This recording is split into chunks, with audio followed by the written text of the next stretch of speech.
कौन है ये जिसने दोबारा मुड़के मुझे नहीं देखा। মনে পড়ে বিখ্যাত এই ডায়লগটির কথা। যদিও শুধু ডায়লগ নয়, বাস্তবেও তো সে অপরূপা, যাকে ঘুরে দেখতে হয় বইকি। তার বয়স এখন 44 বছর। 2 সন্তানের মা হয়েও এখনো করিনা কাপুর খানের গ্ল্যামার কিন্তু অটুট।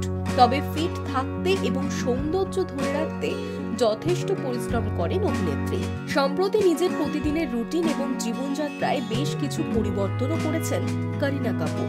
এক সাক্ষাৎকারে তিনি জানিয়েছেন, তিনি সূর্যোদয়ের আগেই ঘুম থেকে উঠে পড়েন। তারপর শরীর চর্চার মাধ্যমে শুরু হয় তার দিন। অন্যদিকে সন্ধ্যা 6টায় তিনি রাতের খাবার খেয়ে নেন। করিনার কথায়, রাত 9:30টার মধ্যে ঘুমিয়ে পড়ি। তাই এখন বলিউডের পার্টি থেকে নিজেকে দূরে রাখার চেষ্টা করেন করিনা। অভিনেত্রী বলেছেন, আমার বন্ধুরাও সেটা জানেন, তাই তারা আমার সিদ্ধান্তকেও সমর্থন করেন। করিনা কাপুর খান সমাজ মাধ্যমের পাতায় মাঝে মধ্যেই তার শরীর চর্চার কিছু ঝলক অনুরাগীদের সঙ্গে ভাগ করে নেন। অভিনেত্রী মূলত বাড়িতেই প্রশিক্ষকের অধীনে শরীর চর্চা করেন।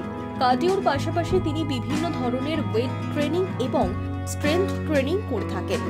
করিনার কথায়, শরীর চর্চা না করলে আমার মুড খারাপ হয়ে যায়। অতিমারির সময় থেকেই সুস্থ থাকতে শরীর চর্চার গুরুত্ব বুঝতে পেরেছি। আমার জীবনের ধারক হলো শরীর চর্চা। সুতরাং নিজেকে সুন্দর রাখতে এবং ফিট রাখতে শারীরিক পরিশ্রমও কিন্তু যথেষ্ট জরুরি। Hi News network.